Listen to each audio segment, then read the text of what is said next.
श्रीमन्महागणाधिपतये नमः। लक्ष्मीनारायणाभ्यां नमः। उमामहेश्वराभ्यां नमः। वाणी हिरण्यगर्भाभ्यां नमः। शचीपुरन्दराभ्यां नमः। माता पितृचरणकमलेभ्यो नमः। इष्टदेवताभ्यो नमः। कुलदेवताभ्यो नमः।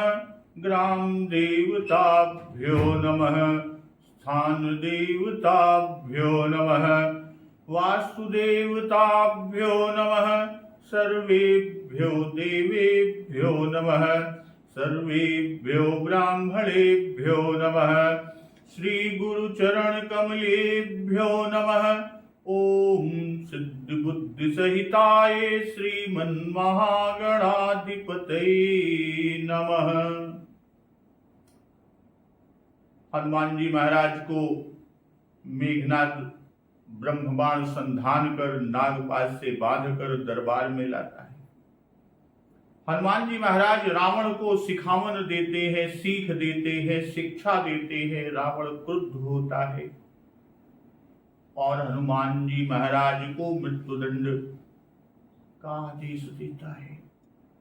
ठीक उसी समय विभीषण जी दरबार में मंत्रियों सहित आते हैं और विभीषण जी कि नाई शीस कर विनय बहूता, नीति विरोध न मारिय दूता। आन दंड कछु करिय गोसाई, सब ही कहा मंत्र भले भाई। विभीषण जी ने सिर नवाकर बहुत विनय करके रावण से कहा कि हे नाथ, हे स्वामी, दूत को नहीं मारना चाहिए, यह नीति के विरुद्ध है। इसलिए हे गोसाई, कोई दूसरा दंड दिया जाए। और सभी ने सब ही कहा मंत्र भल भाई। सबने कहा कि भाई यह सलाह उत्तम है, उचित है।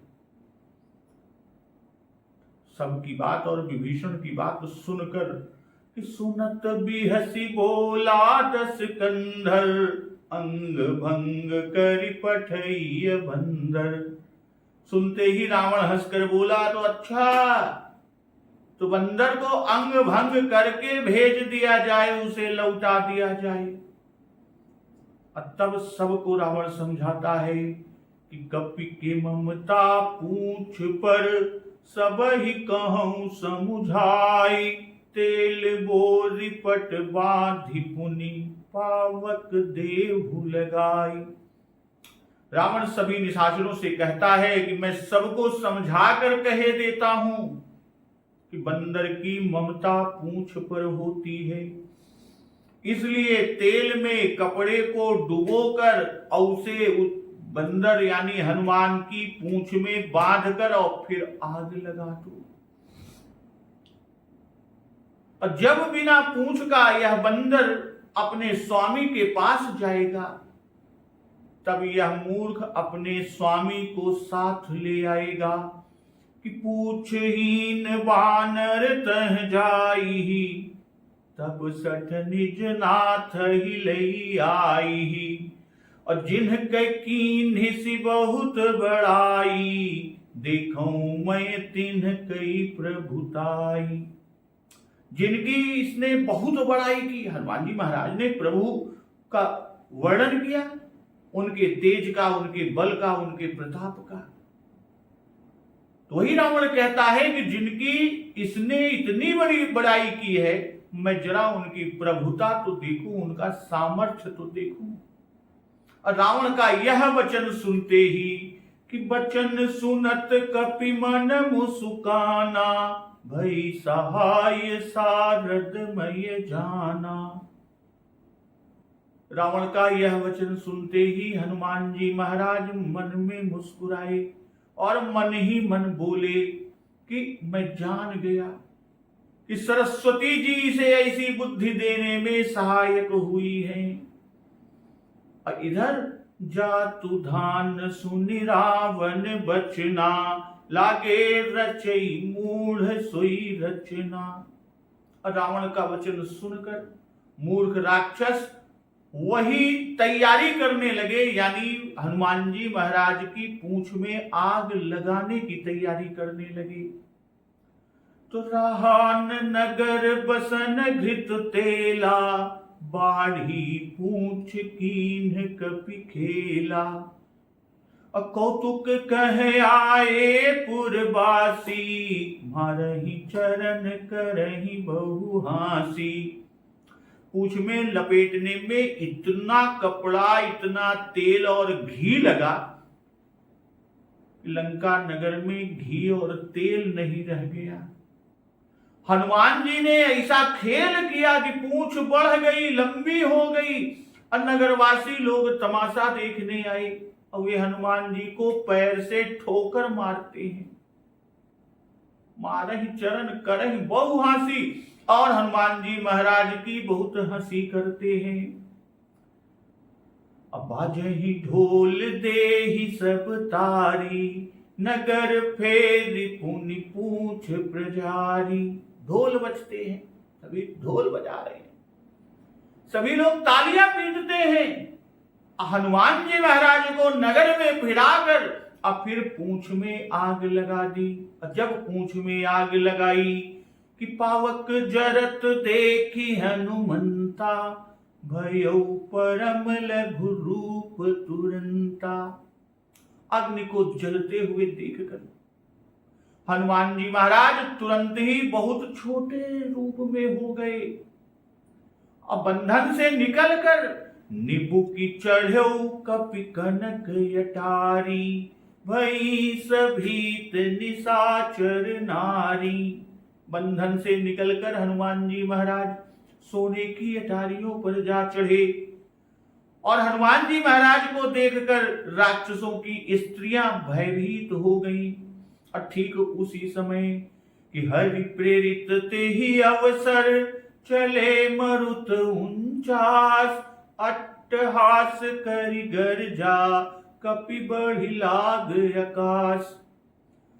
हनुमान जी महाराज जब ऊपर अटारियों पर चढ़े, उसी समय भगवान की प्रेरणा से 49 पवन चलने लगे। हनुमान जी अट्टहास करके गरजे और बढ़कर आकाश से जा लगे। आकाश से जाकर लगे, आज का प्रसंग इसी के आगे कि देह विशाल परम हरुआई, मंदिर ते मंदिर चढ़ाई। हनुमान जी की देह बड़ी विशाल परंतु बहुत ही हल्की है, अर्थात विशाल किंतु शरीर बहुत फुर्तीली है, और वे दौड़कर एक महल से दूसरे महल पर चढ़ जाते हैं। जरई नगर भालोग बिहाला, झपट लपट बहु कोटि कराला। नगर जल रहा है, लोग बेहाल हो गए हैं, और आग की करोड़ों भयंकर लपटें वो झपट रही हैं। तात मातुहा सुनिय पुकारा, यही अवसर को हम ही उबारा। अब हाय बप्पा, हाय मैया, इस अवसर पर हमें कौन बचावेगा। तो चारों ओर यही पुकार सुन पड़ रही है, यही पुकार सुनाई दे रही है। तो हनुमान जी महाराज जब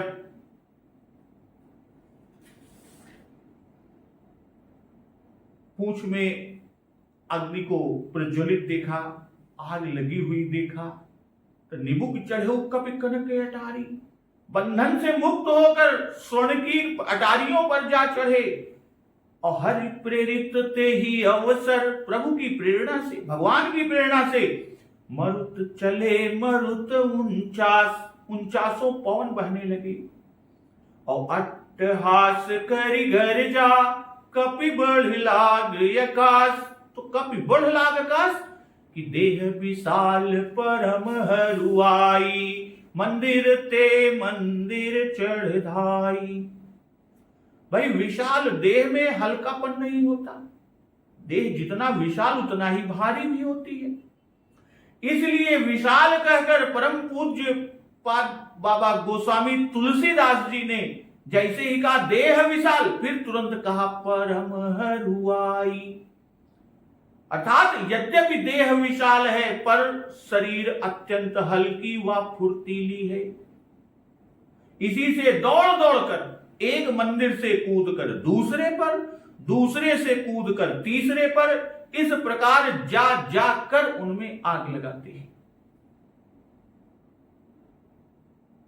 हनुमान जी की जितनी ही देह विशाल है उसी के अनुमान से उतना ही हल्की व फुर्तीली भी है। परम विशाल ऐसी कि आकाश से लगे हैं, और वृद्धि की अवधि है, जो कि वृद्धि की अवधि है, और परम हरुआई यह हल्केपन की अवधि है। भाई एक बार चढ़ना, पहले कह चुके हैं कि निमुख चढ़े कपिकन के अटारी, अब यहां फिर से चढ़ना कहकर पूज्यपाद बाबा गोस्वामी तुलसीदास जी यह जनवा रहे हैं कि हनुमान जी मंदिर से मंदिर जो चढ़कर जा रहे हैं कि मंदिर उत्तरोत्तर ऊंचे हैं, इसी से एक से दूसरे पर चढ़ना कहा। भाई एक से दूसरा ऊंचा ना होता तो चली जाई कहते, चढ़ जाई क्यों कहते? मंदिर ते मंदिर चढ़ जाई के स्थान पर कहते कि मंदिर ते मंदिर चल जाई, किंतु यहां कहते हैं कि मंदिर ते मंदिर चढ़ धाई। धाई कि बड़े जोर से दौड़कर लंका को क्षण मात्र में जलाया, और यह शीघ्रता पूज्यपाद बाबा गोस्वामी तुलसीदास जी स्वयं दिखाते हैं कि जारा नगर निमिष एक माही। भाई घी तेल पूंछ से टपकता जाता है और आग लगती जाती है, जैसे मोम से रुई में और बारूद में आग लगे। इसी प्रकार आग छूते ही मणियों और स्वर्ण के स्थान भी जल उठे। कपि तो दौड़ते मात्र हैं, आग लगती जाती है, उसके लगाने का यत्न नहीं करना पड़ता। वाल्मीकि जी ने लिखा है कि हनुमान जी भवनों की अटारियों पर घूमने लगे। घूमते घूमते हनुमान जी महाराज ने फिर क्रम से प्रहस्त, महापार्श्व, वज्रद्रंष्ट, सुक, सारण, मेघनाद आदि समस्त प्रधान प्रधान राक्षसों के घर फूंके। और यहां पूज्यपाद बाबा गोस्वामी तुलसीदास जी लिख रहे हैं कि मंदिर ते मंदिर चढ़ धाई। यहां बाबा गोस्वामी तुलसीदास जी अपनी भावना प्रकट कर रहे हैं कि पाषाण आदि की प्रतिमा होने से स्थान मंदिर बन जाता है, और यहां तो साक्षात श्री हनुमान जी खड़े हैं, तब वह उनकी भावना उपासना के अनुकूल मंदिर है ही। पहले तो हनुमान जी ने मंदिर मंदिर प्रतिकर शोधा करके राक्षस भवनों को भीतर से पवित्र किया, अब अपने स्पर्श से उन्हें बाहर से पवित्र करके और अग्निदेव को समर्पण करती हैं। तो इस पावक की ज्वाला से समस्त निशाचरों के अंतःकरण पवित्र होंगे और वे रावण के प्रतिकूल व राम कार्य के अनुकूल बन जाएंगे। और नगर की स्थिति क्या है कि जरई नगर भालोग बिहाला, झपट लपट बहु कोटि कराला। अब यहां भा एक वचन का पद दिया, जातित्व के विचार से अथवा यह जनवाने के लिए कि प्रत्येक राक्षस जनता में का प्रत्येक जन व्याकुल है। एक वचन क्रिया दी, और जनई नगर से यह भी जनवा रहे हैं कि हीरा, मूंगा, पन्ना, मोती, चांदी, स्वर्ण आदि अनेक धातुएं भी अग्नि के ताप से पिघलकर बहती हैं। लंका सोने की थी, सोने की है, और अनेक रत्न जटित उसमें भवन, और सभी जलकर पिघल गए। यह अग्नि की करालता है। प्रारंभ में जरई नगर और अंत में झपट लपट बहु और मध्य में भालोग बिहाला कहकर ये जनवाए कि सब लोग अग्नि के बीच में हैं और अग्नि से घिरे हुए हैं, अथवा यह कहें कि यह लोग इससे व्याकुल हैं कि नगर भर में एक बारगी अग्नि लग गई, लोग निकलकर भाग न सके, जहां के तहां ही रह गए। 49 पवन चले इसी से झपट बहुत और बहुत जगह आग लगी, इसी से बहुकोटि लपट कहा।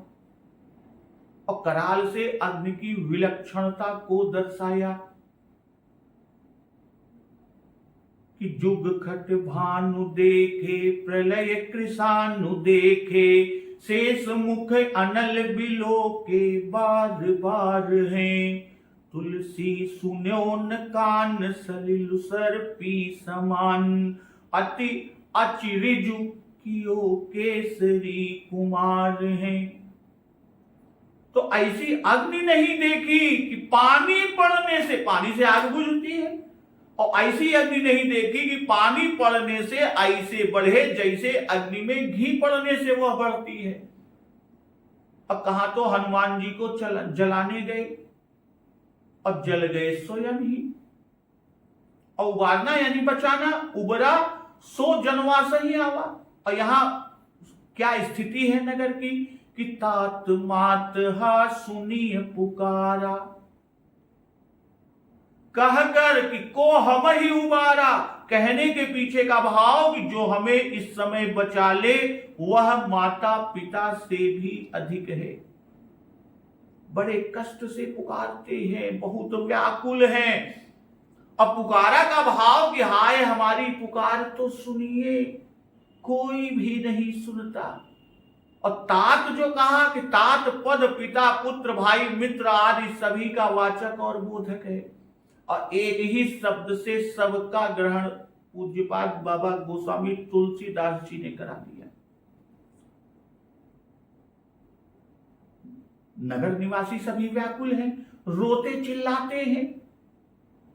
रुदोद दीना तुमलम सशब्दम, तथा हा तात हा पुत्र कांत मित्र हा जीवितेशांग हतम सुपुल्यम, रक्षोभिरेवं बहुधा ब्रुवदधिभिः शब्दः कृतो घोर तरह सुभीमः। वाल्मीकि रामायण में कि हा तात हा पुत्र हा कांत हा मित्र हा जीवितेश, आज हमारे समस्त शुभ पुण्य नष्ट हो गए।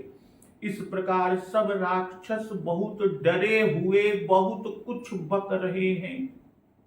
इधर कवित्त रामायण में, इधर श्री राम, इधर कवित्त रामायण में है कि हाट बाट कोट ओट अट्टनी अगार पौरी खोरी खोरी दौरी दौरी दीन्ही अति आगी है। आरत पुकारत संभारत न को, काहू व्याकुल जहां सो तहां लोग चले भागी हैं। और लागी लागी आगी भागी भागी चले जहां तहां, धी को न माय बाप पूत ना संहारी। छूटे बार बसन उघारे धूम धुंध अंध, कहे बारे बूढ़े बारी बारी बारंबारी। नाम लय चिलात बिल लात यकुलात यति तात तात तौसियत झौसियत झारही। लपट कराल ज्वाल जाल माल दूह दिसी धूम, यकुलाने पहचाने कौन काई रे। पानी को ललात बिल लात जरे जात गात, परे पाई माल जात भ्रात तू निबाही रे। प्रिया तू पराही नाथ नाथ तू पराही बाप बाप तू पराही पूत पूत तू पराही रे। तुलसी बिलो की लोग व्याकुल बेहाल, कह ले ही 10 शीस अब 20 चक चाही रे। कवित्त रामायण में उल्लेख है। और यहां देखिए कि तात मातुहा सुनिय पुकारा, कैसा सुंदर दृश्य है। व्याकुल ऐसे है कि सर्वत्र वानर ही दीख पड़ता है, नेत्र मूंदने पर भी वह सामने दीख पड़ता है। कवित्त रामायण में ही है कि बीथिका बाजार प्रति अटनीय गार, प्रति पवरी पगार प्रति बानर बिलो किए। अध ऊर्ध वानर विदिश दिशि वानर है, मानव रयो है भरी वानर बिलोकिए।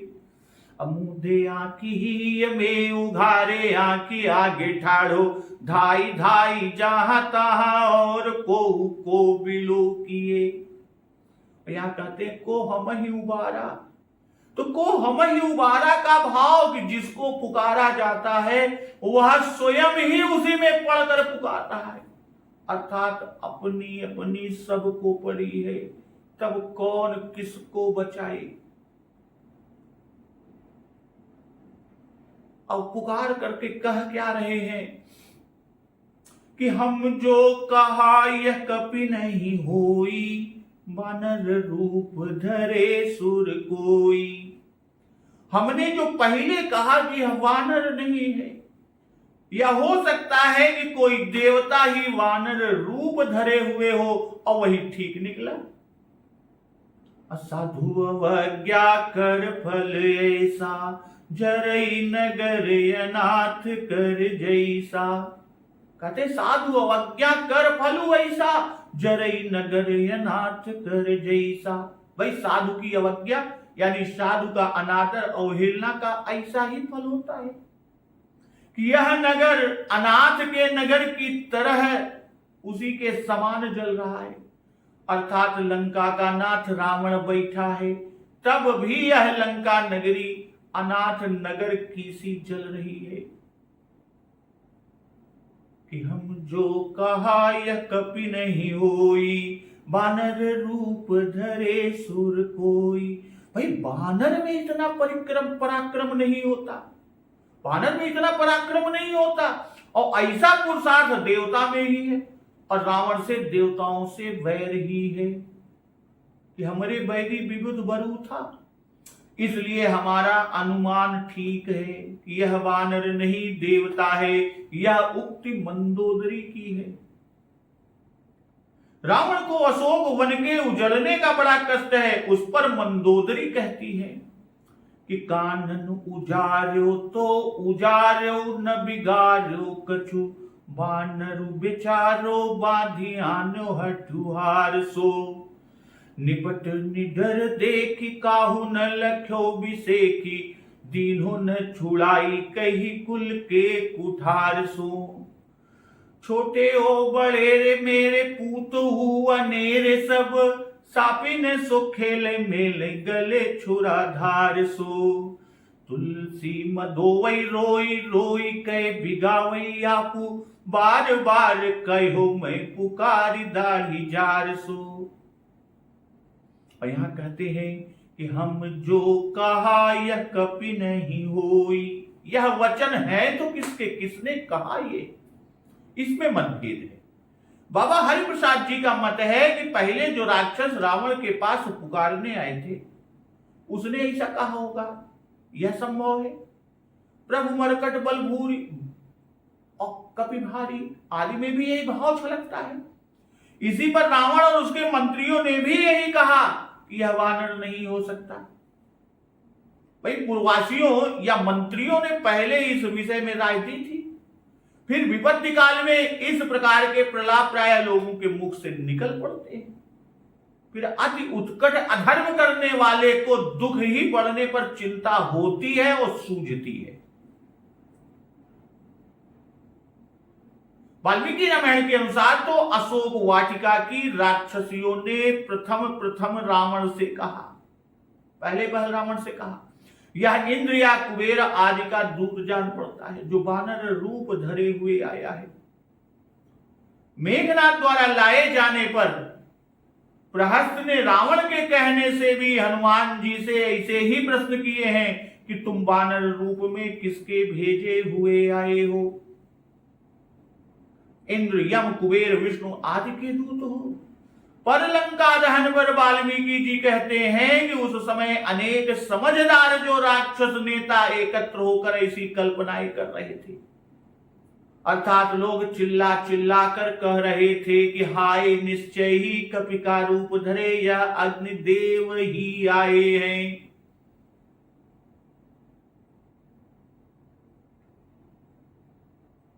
भाई लंकापुरी को प्राणियों घरों आदि सहित भस्म सात हुई देख समझदार जो राक्षस के अगुआ नेता एकत्र हो इस प्रकार कह रहे थे, यह या तो वज्रधारी देवराज इंद्र है या साक्षात यम है, या वरुण पवन रुद्र अग्नि सूर्य कुबेर अथवा सोम है, यह बानर नहीं है। कहते हैं कि यह बानर नहीं है बल्कि साक्षात काल है। तो यहां सबके पितामह चार मुख वाले ब्रह्मा का क्रोध ही अथवा विष्णु भगवान का महातेज कपि रूप से आया है। पूज्यपाद बाबा गोस्वामी तुलसीदास जी ने यह सब हम बहुवचन पद देकर जन्मा दिए कि बहुत से लोग ऐसा कह रहे हैं। हमसे नगर निवासी पुरुषों के अतिरिक्त राक्षसियों और मंदोदरी का भी भाव ग्रहण हो सकता है। असुर कोई कहने से वाल्मीकि जी के जो अभी सभी अनुमान है वह भी ग्रहण हो गया। हम जो कहा यह कभी नहीं हुई, बानर रूप धरे सुर कोई, तो हमारी सम्मति ना थी कि इसे दंड दे, पर रावण के दुराग्रह का फल हमें भी भोगना पड़ रहा है। अब फिर कहते क्या है कि साधु अवज्ञा कर फलु ऐसा, जरई नगर अनाथ कर जैसा।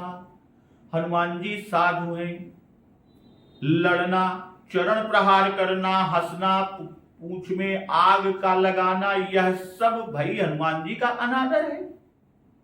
और अनाथ कर जैसा कहने का भाव कि लड़की लड़के तात मात कहकर पुकारते हैं, कोई सुनता ही नहीं, वस्तु जलती है कोई संभाल नहीं करता, घर जलता है, मानो इनका कोई नाथ यानी उनका स्वामी रक्षक मालिक नहीं है। यह वक्ताओं की उक्ति है। भाई जिसके माता पिता ना हो वह पुत्र अनाथ, जिस अबला के पति व पुत्र ना हो वह विधवा अनाथ, जो हाथ पैर और नेत्र आदि से रहित हो वह भी एक प्रकार से अनाथ ही है। जिस पशु पक्षी भवन आदि का कोई मालिक ना हो वह अनाथ, जिस नगर का शासन करने वाला राजा आदि कोई ना हो वह भी अनाथ। इनको कोई लूटे जलावे संताप दे तो कोई सहायक नहीं होता, कोई रक्षा नहीं करता। और यहां रावण राजा होते हुए भी नगर उसके देखते देखते भस्म कर दिया गया, पर वह रावण कुछ न कर सका। इसी से अनाथ कर जैसा कहा, अनाथ कर जैसा से यह जन्माए, अनाथ नहीं होते हुए भी अनाथ कासा यह लंका नगरी जल रही है। हनुमान जी महाराज कि जरा नगर निमिष एक माही, एक विभीषण कर गृह नाही। श्री हनुमान जी ने समस्त नगर को निमिष मात्र में ही जला डाला, एक विभीषण का ही घर नहीं जलाया। ताकर दूत अनल जेहि सिर जा, जरान सोते ही कारण गिर जा। हे गिरजे, भगवान शिव शंकर जी कह रहे हैं कि जिसने अग्नि को पैदा किया उसी के दूत श्री हनुमान जी हैं। इसी कारण वह श्री हनुमान जी को नहीं जलाई या हनुमान जी नहीं जले। तो जरा नगर निमिष एक माही, निमिष एक माही अर्थात बड़ी शीघ्रता जलाने में की हनुमान जी महाराज ने। जब तक लंका ना जली तब तक पलक न मारी। जो सरखप शब्द उच्चारण होने से भी कम समय में 60 लक्ष योजन जा और लौट सकते हैं, उनका पल भर में लंका जला डालना क्या बड़ी बात है। भाई यह चरित उस समय का है जब शक्ति से जो ये कहा कि सरखप शब्द उच्चारण होने से भी कम समय में 60 लक्ष योजन 60 लाख योजन जाकर लौट सकते हैं। तो यह प्रसंग, यह चरित्र उस समय का है जब शक्ति से लक्ष्मण जी मूर्छित पड़े हुए और यह समस्या उपस्थित हुई कि धवला गिरी जो लंका से 60 लक्ष योजन पर है, पर कौन जाकर रात्रि में ही संजीवनी ला सकता है। हनुमान नाटक में उल्लेख है कि नल तो द्रुहिण गिर पर जाकर 3 रात्रि में लौट सकते हैं। महेंद्र और द्विविध 2 रात्रि में, सुग्रीव और नील 1 दिन और रात्रि में, वीर अंगद 4 पहर में ही लौट कर आ सकते हैं। और सुषेण को लंका में पहुंचाकर पवन सुत जी श्री राम जी से विनय करने लगे कि स्वामिन आज्ञा दीजिए, वह पर्वत यहां से 60 लाख योजन पर है।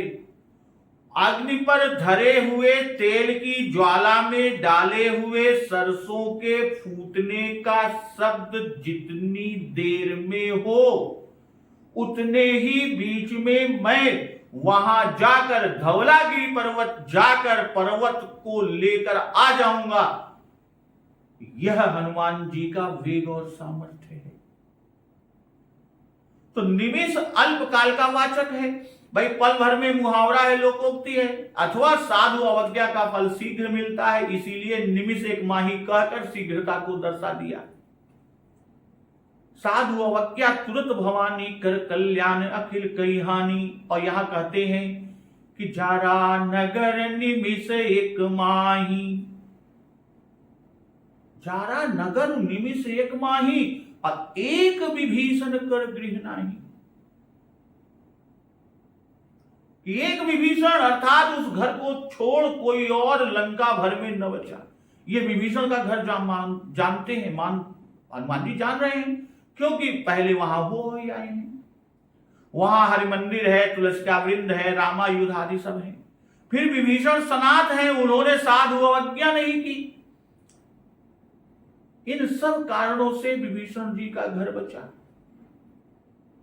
अवज्ञा का फल है कि धातु में और पाषाण में भी आग लगती है, और पास के घर जले तो भी उन मंदिरों से विभीषण के मंदिर में आग न पहुंच सकी।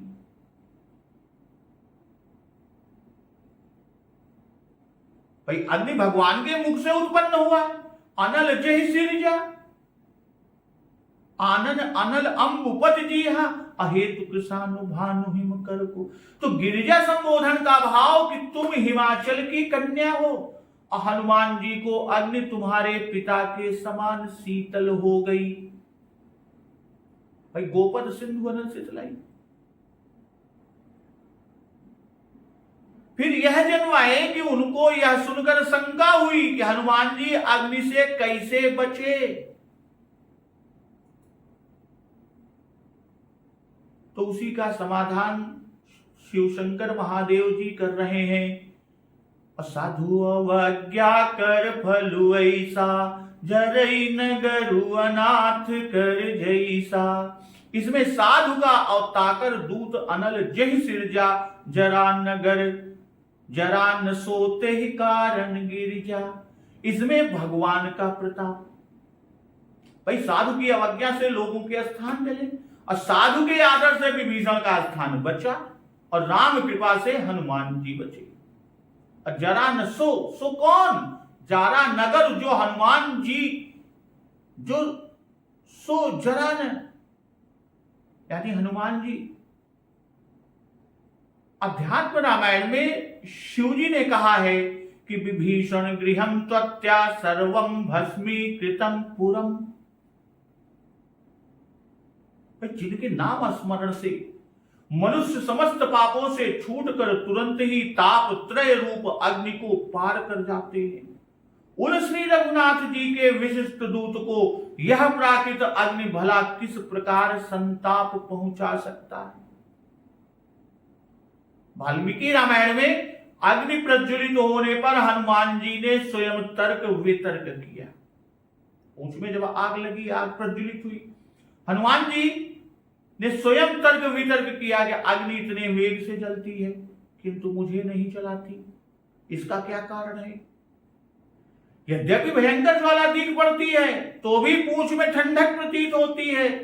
जब श्री रामचंद्र जी की कृपा से समुद्र में मैनाक पर्वत विश्राम देने आया, तब क्या अग्निदेव कुछ भी अनुग्रह ना करेंगे।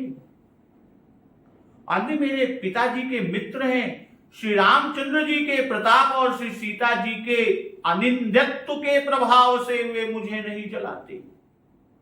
इस आवश्यक प्रश्न को भला बाबा गोस्वामी तुलसीदास जी क्यों छोड़ने वाले, उन्होंने एक ही चौपाई में कह डाला।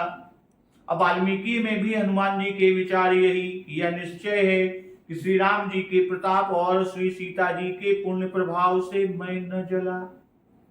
इधर हनुमान जी महाराज क्या कर रहे हैं कि उलटी पलटी सब लंका जारी, कूदी परा पुण्य सिंधु मझारी। उलट पलट से यह जन्माया कि एक बार ओर से छोर तक, यानी एक ओर से दूसरी छोर तक आग लगाकर फिर उल्टे और उलटकर जलाने पर फिर वहां से पलटे, फिर तीसरी बार आग लगाई।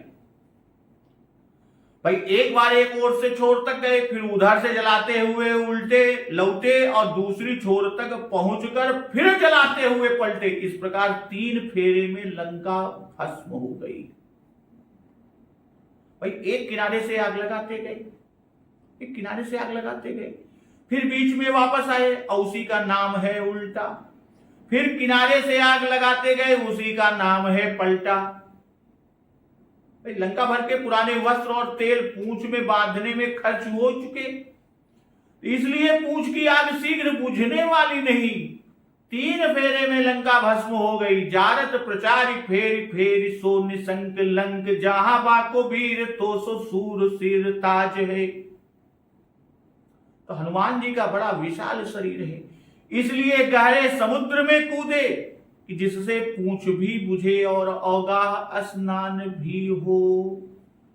सब जारी से जनवाया कि नगर के मणि सुवर्ण में घर ही नहीं, बल्कि खाने पीने पहनने व्यसन और सौग के सारे साज सामान, हाथी घोड़े रत्न यत्न और यंत्र भंडार सब कुछ भस्म कर दिया। लंका के पर्वत वृक्ष और बहुतेरे प्राणी भी भस्म हो गए। अकूदी परा पुण्य सिंधु मझारी। भाई पूंछ बुझाने और श्रम खोने के लिए समुद्र में कूद पड़े। जैसा कि आगे कहते हैं, पूंछ बुझाई खोई श्रम, धरि लघु रूप बहोरी। तो समुद्र ने समुद्र पार करते समय श्रम दूर करने की इच्छा प्रकट की थी कि तय मैं नाक होई श्रमहारी, कि जल निधि रघुपति दूत विचारी, तय मैं नाक होई श्रमहारी। तो इस समुद्र की इच्छा पूरी करने के लिए हनुमान जी समुद्र में कूद पड़े। स्नान से श्रम दूर होता ही है, इसलिए खोई श्रम कहा, नहीं तो पूछ बुझाई इतना ही बाबा गोस्वामी जी लिखते। इस पर प्रश्न होता है कि उन्हें क्या श्रम हुआ, हनुमान जी को कौन सा श्रम हुआ। भाई पहले 100 योजन समुद्र लांघने का श्रम, फिर दूसरे राक्षसों के युद्ध में राक्षसों से जो युद्ध करना पड़ा उसका श्रम, और तीसरे लंका दहन में जो परिश्रम हुआ वह सब स्नान करके हनुमान जी महाराज ने सारा श्रम दूर किया। तो यह अवभृत स्नान है जो यज्ञ के अंत में किया जाता है। यज्ञ का रूपक कवित्त रामायण में कि तुलसी समिध सौज लंक यज्ञ कुंडल की जातु धान, पुंगी फल जव तिल धान है, श्रुवासो लंगूल बल मूल प्रतिकूल हवि, स्वाहा महा किहने हनुमान है। भाई यह यज्ञ है। और हाट बाट हाटक पिघल चलो घी सो घनो, कनक कराही लंक तलपति ताप सो, नाना पकवान जातु धान बलवान सब, पागी पागी ढेरी कीन्ही भली भांति भायसो, अपाहुने कृषानु पवमान सो परोसो, हनुमान सन्मान लय जवाए चित्त चाय सो। यह भोजन है। तुलसी निहारी हरि नारी दई दई गारी कहीं, बावरे सुरारी बैर कीनो राम राय सो। यह गाली गान है। अपूरी परा पुण्य सिंधु मझारी, यह अभिमंत्र स्नान है। तो पूछ बुझाई खोई श्रम धरि लघु रूप बहोरी, जनक सुता के आगे ठाढ़ भयो कर जोरी। पूछ बुझाकर थकावट दूर करके हनुमान जी महाराज फिर से लघु रूप धारण करके श्री जानकी जी के आगे हाथ जोड़कर आ खड़े हुए और बोले क्या?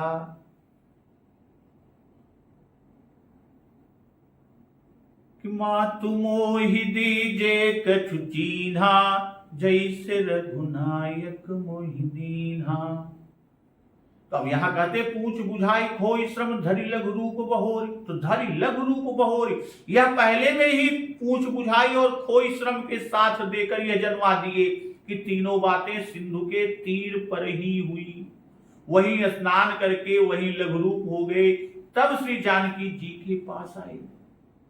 बहोर के दोनों अर्थ यहां लगते हैं, एक तो तत्पश्चात उसके बाद, और दूसरे फिर या दोबारा तिबारा।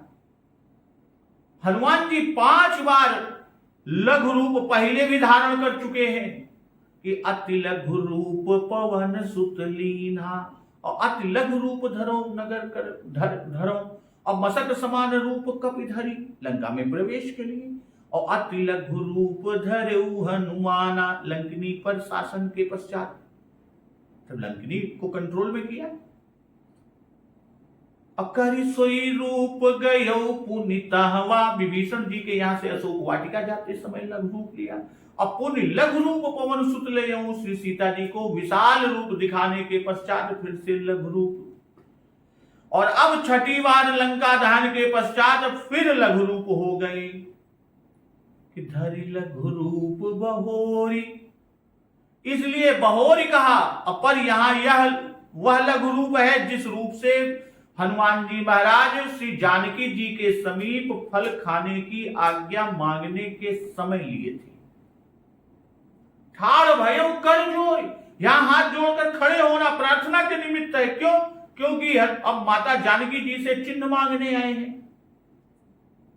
भाई लंका दहन आदि अपना पुरुषार्थ माता जानकी से न कहा, क्योंकि सूरवीर अपनी करनी अपने मुख से नहीं कहते। फल खाने की आज्ञा लेकर गए थे, सो फल खाकर अब आ गए, बस इतनी ही बात सामने खड़े होने से प्रकट हुई। अब यहां आवृत्ति कहते हैं, प्रथमावृत्ति। 5 तत्वों ने हनुमान जी की सहायता की। छित जल पाव गगन समीरा, पवन तत्व ने कि हर प्रेरित ते ही अवसर मरुत चले 49, अग्नि को बढ़ाई। आकाश अट्टहास करि गर्जा कभी बढ़ लागे आकाश, अवकाश यानी स्थान देकर शब्द को बढ़ाया। पृथ्वी देह विशाल परम हरबाई, देह की गुरुता न रही। और अग्नि ताकर दूत अनल जय सिरजा, जरा न सोते ही कारण गिरिजा, जलाया नहीं। और 5वां तत्व कि जल कूद परा पुण्य सिंधु मझारी,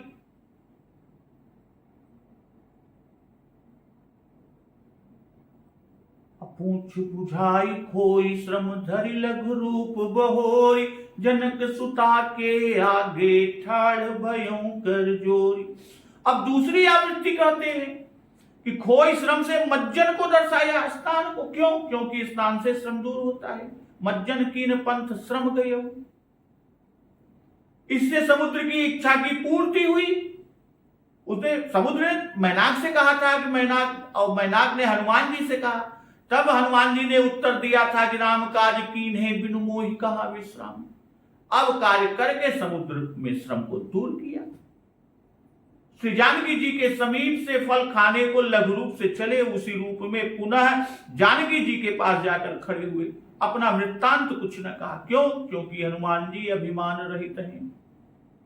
हाथ जोड़कर खड़े हुए, जैसे राजा के सामने सेवक खड़े होते हैं, मानो कुछ करनी की ही नहीं। फल खाकर ही चले आए। अपनी करनी मानते तो लौट कर प्रणाम करते, यहां प्रणाम करना नहीं, पूज्यपाद बाबा गोस्वामी जी ने लिखा। और हनुमान जी महाराज को अष्ट सिद्धियां प्राप्त हैं। भाई अरिमा छोटा हो जाना, भयो परम लघु रूप तुरंता, महिमा बड़ा होना कभी बढ़ लागे आकाश, गरिमा सिद्धि भारी होना, जय गिर चरण दे हनुमंता, चले सुगा पाताल तुरंता। लघिमा हल्कापन, देह विशाल परम हरुआई। प्राप्ति अलभ्य लाभ, पावक जरत देगी, और अग्नि अलभ्य थी। प्राकम्य कामना पूर्ण होना, उलट पलट लंका सब चारी। इसी तो निर्भय होना, देख प्रताप न कपि मन शंका। और वसित तो वश करना, कि पांचों तत्वों का वश में करना। तो भौतिक विज्ञान दर्शन ने आज इस नई पीढ़ी हमारे लोगों के विचार इतने संकुचित कर दिए हैं कि हम योग को मानते हुए भी जब कहीं पुराणों में वैसे सिद्धियों वाले व्यक्तियों का वर्णन सुनते हैं, देखते हैं, तो नाक भौं सिकोड़ लेते हैं। यह बड़ा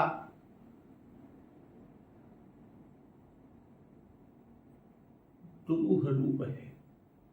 तो यहां हनुमान जी महाराज श्रम खोकर समुद्र में स्नान कर मां जानकी जी के सामने हाथ जोड़कर खड़े होते हैं और कहते हैं कि मां तुमोहि दीजय कछु चीन्हा, जैसे रघुनायक मोहि दीन्हा। चूड़ामणि उतारि तब दयऊ, हरस समेत पवन सुत लयऊ। तो भक्तजन, अब यह प्रसंग नाघ्यो बहुरी बयोरी प्रसंग के बाद अब माता जी से चूड़ामणि मांगा चिन्ह कुछ। मात मोहि दीजिए कछु चिन्हा, मुझे कुछ चिन्ह दीजिए जैसे रघुनायक जी ने अपनी मुद्रिका दी थी। तब मां जानकी जी चूड़ामणि उतार कर देंगी और हनुमान जी हर्ष सहित लेंगे। अब हनुमान जी आगे क्या करते हैं, माता जी उनसे क्या संदेशा कहती हैं, हनुमान जी समुद्र पार आते हैं, इस प्रसंग का श्रवण रसपान हम लोग अगले दिवस की कथा में रसास्वादन करेंगे। तो एक बार जोर से बोलिए, सियावर रामचंद्र की जय, पवन सुत हनुमान की जय। जगत जननी मां जगदम्बा की जय, गुरुदेव भगवान की जय, उमापति महादेव की जय। जय